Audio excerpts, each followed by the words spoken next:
यूं जमीन पर बैठकर क्यों आसमान देखता है, यूं जमीन पर बैठकर क्यों आसमान देखता है। पंखों को खोल जमाना सिर्फ उड़ान देखता है, जमाना सिर्फ उड़ान देखता है। नमस्कार मेरे दोस्तों, मैं अजय कुमार युग इंस्टीट्यूट के इस ऑनलाइन प्लेटफॉर्म में आप सभी का स्वागत करता हूं।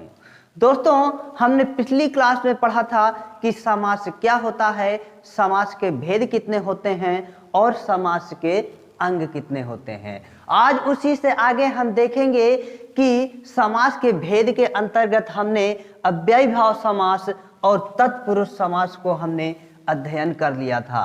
आज उसी से आगे हम कर्मधारय समास, द्विगु समास, द्वंद्व समास और बहुब्रीहि समास के बारे में जानेंगे। तो दोस्तों, आप मेरे साथ बने रहिए, हम इसके बारे में पूरा डिटेल से अध्ययन करने वाले हैं। तो चलिए देखते हैं कि समास क्या होता है, उसका थोड़ा हम रिवीजन करेंगे और रिवीजन करने के साथ साथ हम इसका जो भी चीजें रह गई हैं उसका हम आज डिटेल से देखेंगे कि क्या होते हैं कर्मधारय समास, क्या होते हैं द्विगु और क्या होते हैं बहुब्रीहि समास।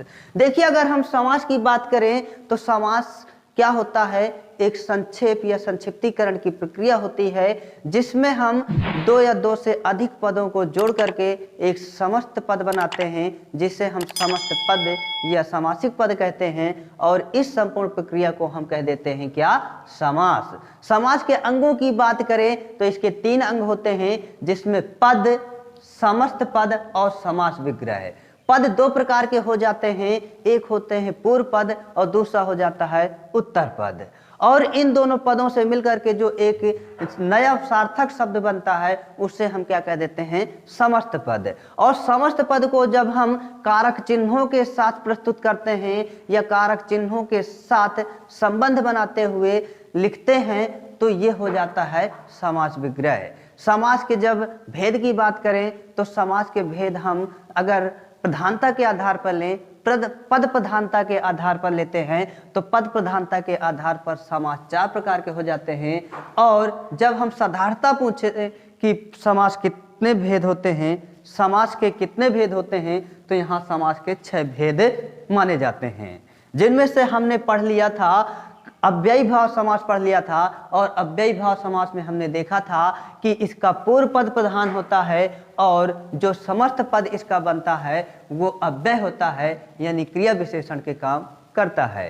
और जो पूर्व पद होगा उसमें या तो उपसर्ग होगा या तो फिर कभी कभार संज्ञा हो जाती है। संज्ञा जैसे देखा जाए तो दिनों दिन यानी दिन दिन, रातों रात यानी रात रात, और हमने हाथों हाथ का उदाहरण आपको दिया था। ये क्या होते हैं, इसका पूर्व पद संज्ञा के रूप में प्रस्तुत किया जाता है, जबकि अगर देखा जाए आजन्म हो गया, यथाशीघ्र हो गया, उपकूल हो गया, यथारूप हो गया, ये सारी चीजें उपसर्ग के रूप में पहला पद आता है। वहीं पे हमने बात किया था तत्पुरुष समास में, तो तत्पुरुष समास का उत्तर पद प्रधान होता है। और हमने इसमें देखा था कि पूर्व पद और उत्तर पद के मध्य कर्म कारक से लेकर के कहाँ तक, अधिकरण कारक तक के कारक चिन्हों का लोप होता है।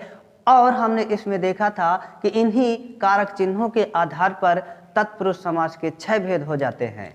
हमने ये देखा था कि तत्पुरुष समास के जो 6 भेद होते हैं वो कर्म कारक से लेकर के अधिकरण कारक तक के समास जोड़ दिया जाए तो ये सभी किसके, तत्पुरुष समास के भेद हो जाते हैं। जैसे कर्म तत्पुरुष समास, करण तत्पुरुष समास, संप्रदान तत्पुरुष समास, अपादान तत्पुरुष समास, संबंध तत्पुरुष समास और अधिकरण तत्पुरुष समास। इतना हमने जान लिया था। और अगर हम अन्य भेद की बात करें तत्पुरुष में तो अन्य भेद में आ जाते हैं, जैसे अलुक तत्पुरुष समास, नई तत्पुरुष समास। नई तत्पुरुष समास में देखिए हो जाता है, इसी के अंतर्गत 2 अन्य भेद अगर माने तो एक हो जाता है क्या, नई तत्पुरुष समास, और एक हो जाता है क्या, अलुक तत्पुरुष समास।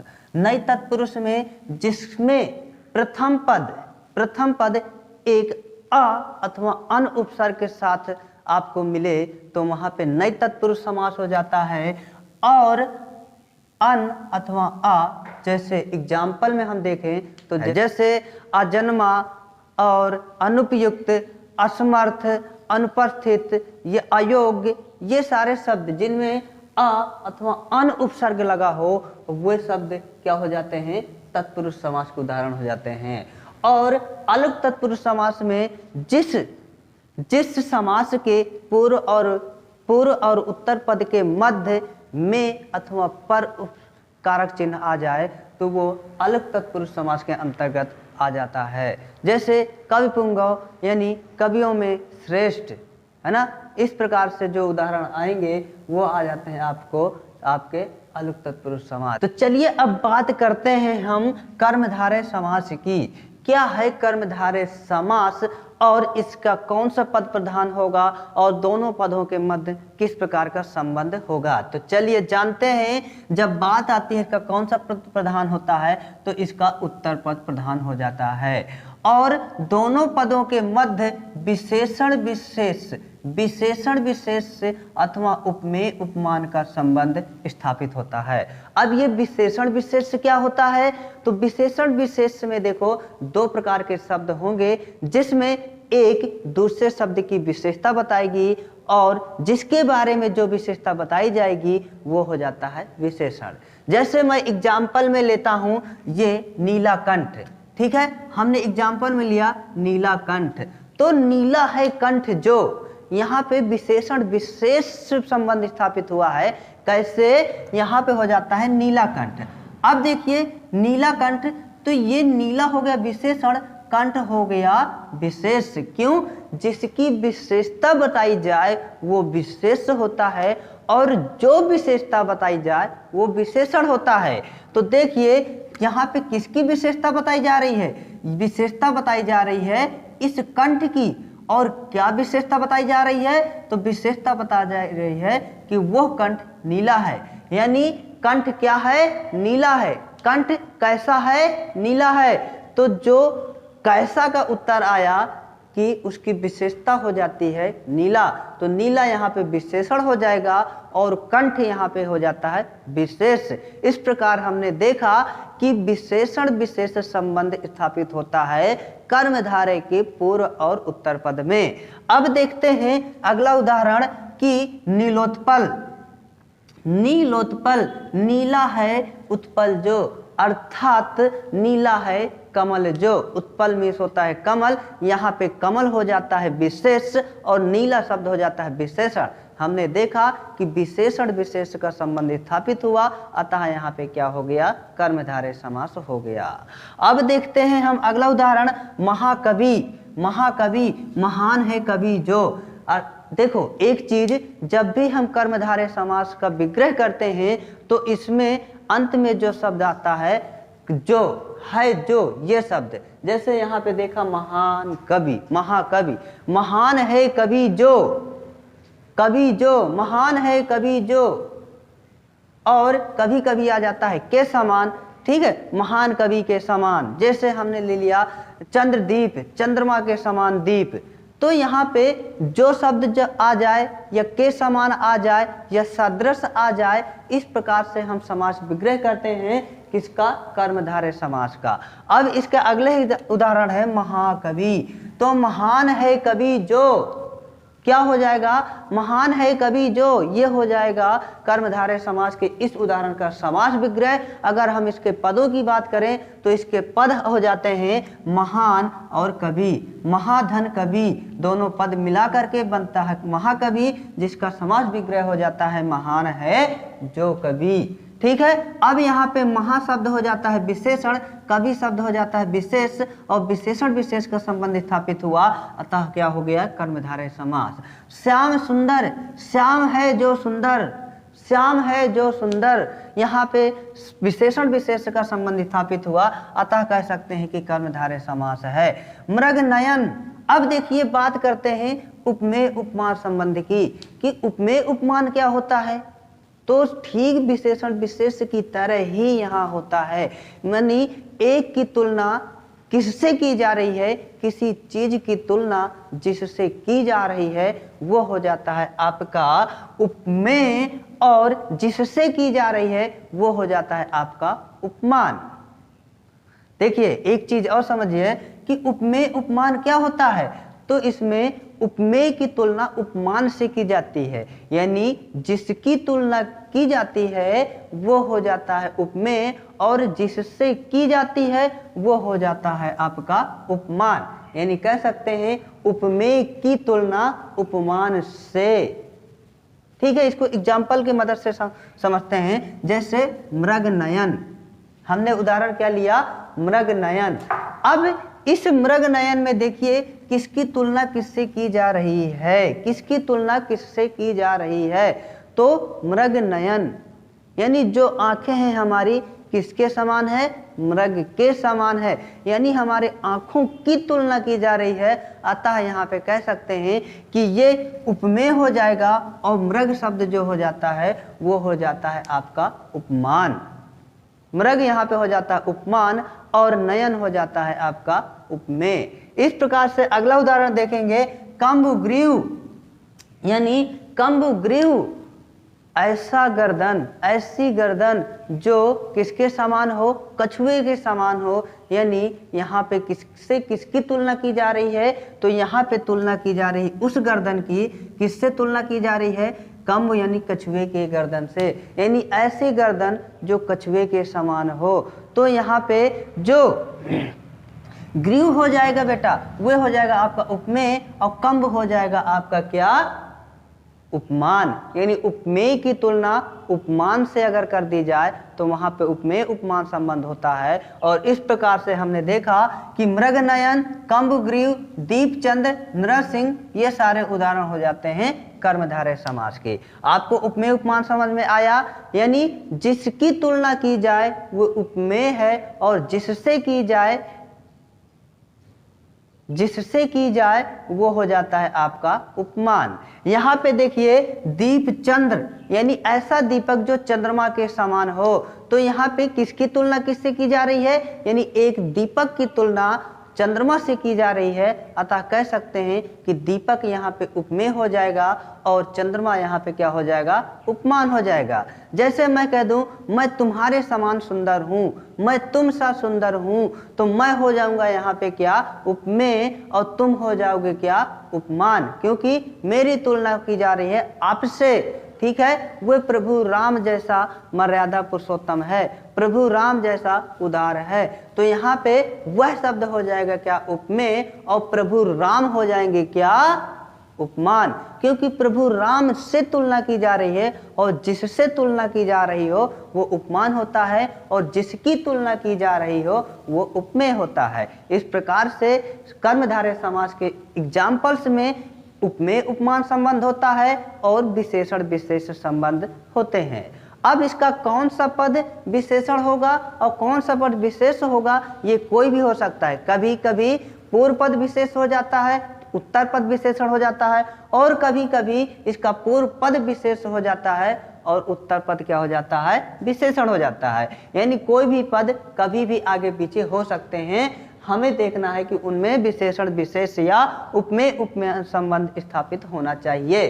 ठीक है, अब अगला देखेंगे हम इसके कुछ उदाहरण, जैसे पीतांबर, श्वेतांबर, नीलांबर, नीला है अंबर जो, प्रधानमंत्री, प्रधान है जो मंत्री, नीलकंठ, नीला है जो कंठ। देखिए इस प्रकार के एग्जाम्पल्स में आपके दो प्रकार के समास आ जाते हैं। एक आ जाता है आपका कर्मधारय समास और दूसरा आ जाता है आपका बहुब्रीहि समास। तो इसमें बेटा जो होते हैं ये अपवाद की श्रेणी में आते हैं। अपवाद क्यों कहें, इसमें हम अगर आपको कर्मधारय ऑप्शन मिले तो कर्मधारय लगाइए, अगर आपको बहुब्रीहि समास का ऑप्शन मिले तो आप बहुब्रीहि लगाइए।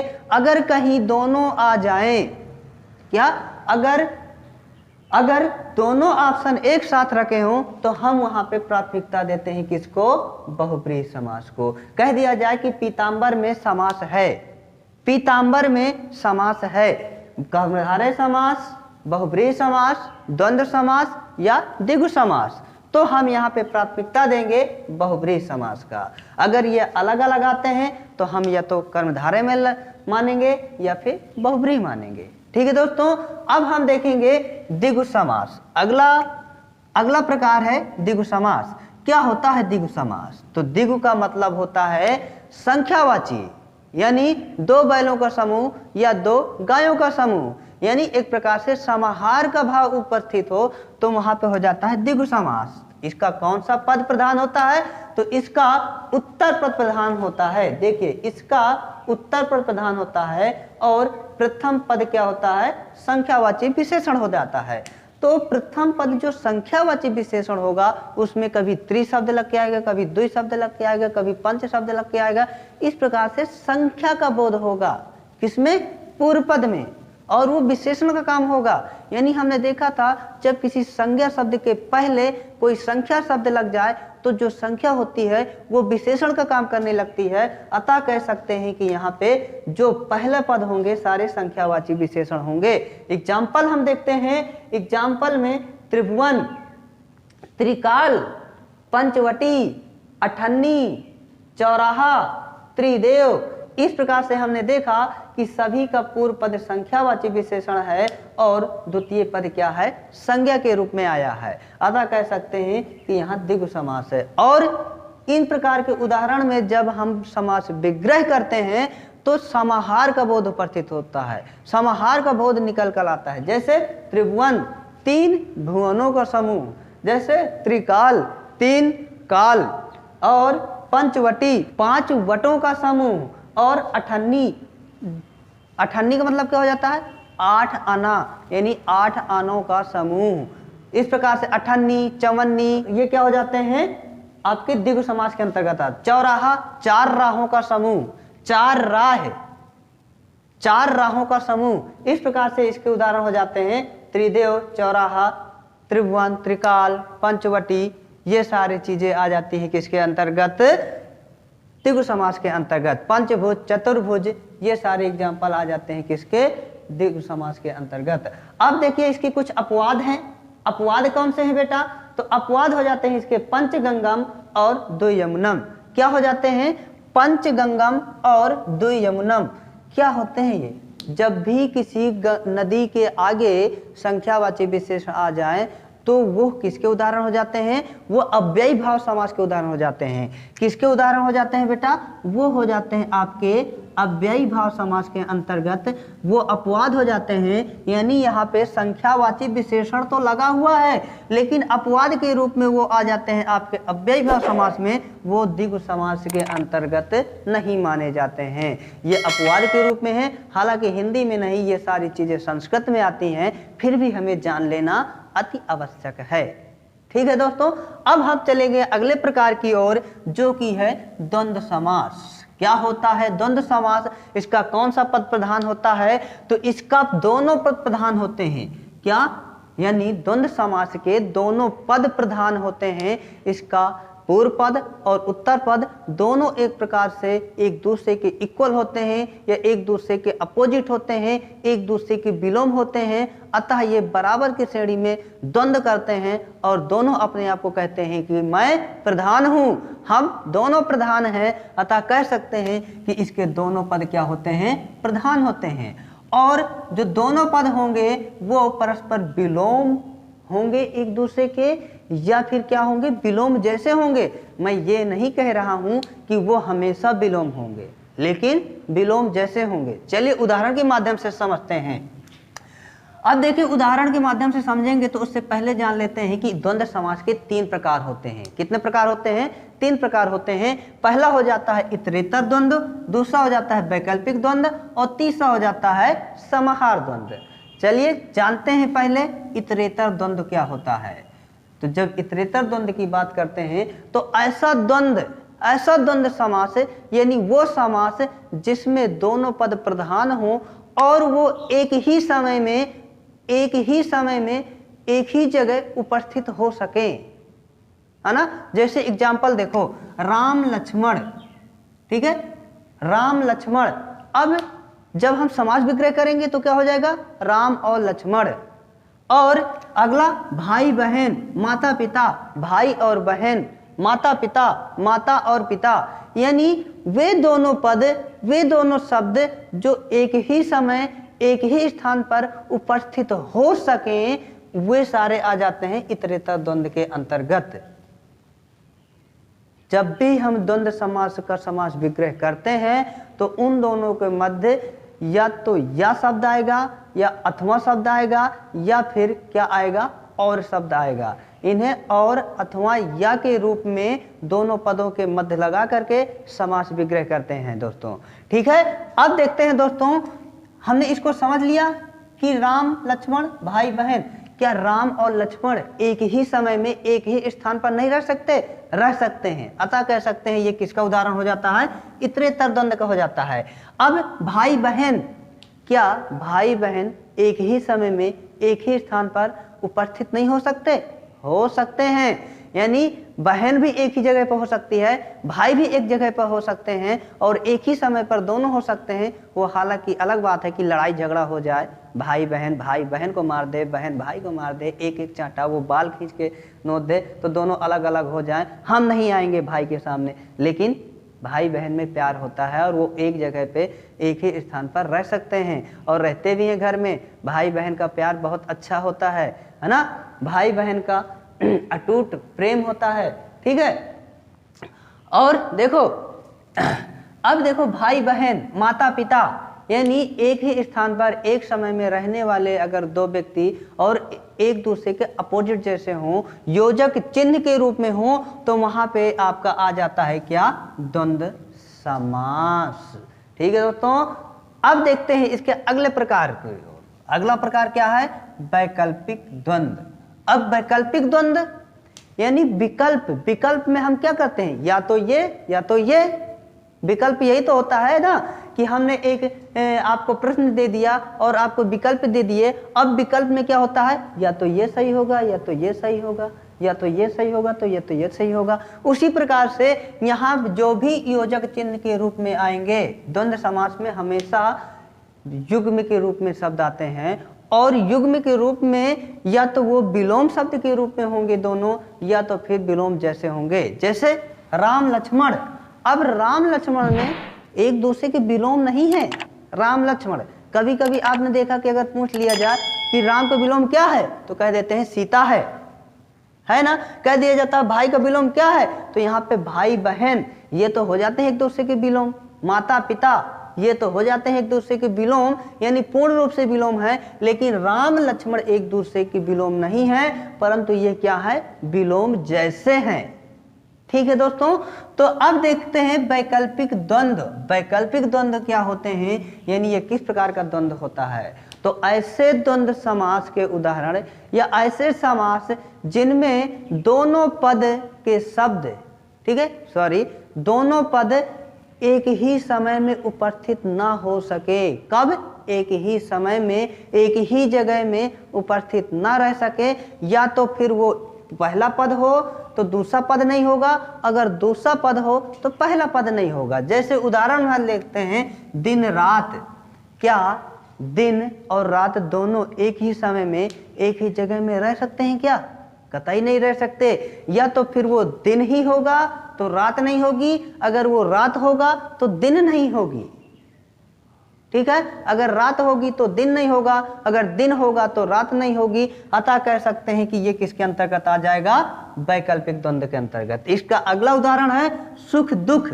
अब एक ही समय में सुख दुख दोनों नहीं हो सकते। वो व्यक्ति कभी सुखी होता है कभी दुखी होता है, वो भी एक ही समय में नहीं होता। जब उसका दुख जाएगा तो सुख आएगा और सुख जाएगा तो दुख आएगा। यानी एक ही समय पर एक ही स्थान पर एक व्यक्ति के साथ दोनों चीजें लागू नहीं होंगी। ठीक है दोस्तों, अब देखेंगे हम लाभ हानि। क्या होता है लाभ हानि? तो देखिए लाभ हानि भी किसका उदाहरण है? द्वंद्व समास के वैकल्पिक द्वंद्व के अंतर्गत। द्वंद्व समास के वैकल्पिक द्वंद्व के अंतर्गत लाभ होगा या तो फिर हानि होगी। देखते हैं इसके अगले उदाहरण की ओर। समाहार द्वंद्व। क्या होता है समाहार द्वंद्व? यानी समाहार से बोध होता है कि एक समूह का बोध हो, एक समुच्चय का बोध हो। ठीक है, तो जैसे हमने लिया एग्जाम्पल दाल रोटी, दाल रोटी, तो ये दाल और रोटी नहीं होगा, ये एक समूह का बोध कराएगा। यानी दाल रोटी भोजन सामग्री आदि। अब रुपया पैसा, रुपया पैसा, तो यहाँ पे रुपया और पैसा, सिर्फ रुपया पैसा का बोध नहीं आ रहा है, हम यहाँ पे बोध आ रहा है कि धन दौलत आदि। अरे यार मेरे पास रुपया पैसा नहीं है, इसका मतलब है कि मेरे पास धन दौलत नहीं है। यानी एक समूह, एक समाहार का बोध होता है, वहां पे इस प्रकार के जो शब्द आएंगे योजक चिन्हों के साथ, शब्द युग्म के साथ, तो वो हो जाते हैं क्या, द्वंद्व समास के उदाहरण। कपड़ा लत्ता, कपड़ा लत्ता, अरे यार कुछ कपड़ा लत्ता खरीद लिया करो, ठीक है। तो यहाँ पे जो कपड़ा लत्ता है वो द्वंद्व समास का उदाहरण हो जाएगा। और द्वंद्व समास के कौन से उदाहरण, समाहार द्वंद्व। यानी यहाँ पे जो शब्द आया है कपड़ा लत्ता, उसका तात्पर्य हो जाता है वस्त्र आदि, यानी बहुत प्रकार के वस्त्रों का बोध होता है यहाँ पे कपड़े, वस्त्र, यानी जितने भी घर में कपड़े होते हैं सभी प्रकार के कपड़ों का बोध यहाँ पे हमारे निकल कर आता है। कि द्वंद्व समास के अंतर्गत दोनों पद प्रधान होंगे, परस्पर विलोम होंगे या विलोम जैसे होंगे। इसके 3 प्रकार हो जाते हैं, समाहार द्वंद्व, वैकल्पिक द्वंद्व और इतरेतर द्वंद्व। इतरेतर द्वंद्व में दोनों पद एक साथ उपस्थित हो सकते हैं एक ही समय में, और वैकल्पिक द्वंद्व में दोनों पद एक साथ उपस्थित नहीं हो सकते हैं एक ही समय में। और समाहार द्वंद्व में वस्त्र आदि, धन, रुपया आदि, इस प्रकार का बोध होता है। ठीक है दोस्तों, अब देखते हैं हम बहुब्रीहि समास। क्या होता है बहुब्रीहि समास, इसका अंतिम प्रकार है। ठीक है, इसको पढ़ते हैं फिर क्लास को समाप्त करते हैं। देखिए बहुब्रीहि समास क्या होता है, यानी इसका कौन सा पद प्रधान होता है, तो इसके दोनों पद अप्रधान होते हैं, कोई भी पद इसका प्रधान नहीं होता है। ठीक है, और इसमें समाहार से तीसरा पद प्रधान हो जाता है, यानी इसके समाहार से तीसरा पद क्या हो जाता है, प्रधान हो जाता है। जिस प्रकार से दोनों पद मिलकर के एक समस्त पद बनाते हैं और वो समस्त पद ही इसमें क्या होता है, प्रधान होता है। इसके एग्जाम्पल देख लेते हैं। 10 आनन, 10 है आनंद जिसके, अर्थात रावण। ठीक है, यहाँ पे 10 एक पद हो जाता है, दूसरा पद हो जाता है आनंद, और ये दोनों पद मिलाकर के बनाते हैं दशानन। तो ये जो तीसरा पद बना है बेटा, समाहार पद बना है, समस्त पद बना है, ये हो जाता है क्या, प्रधान। ठीक है, अगला उदाहरण है इसका श्वेतांबर। श्वेतांबर में श्वेत है अंबर जिसका, अर्थात हमारी सरस्वती मैया।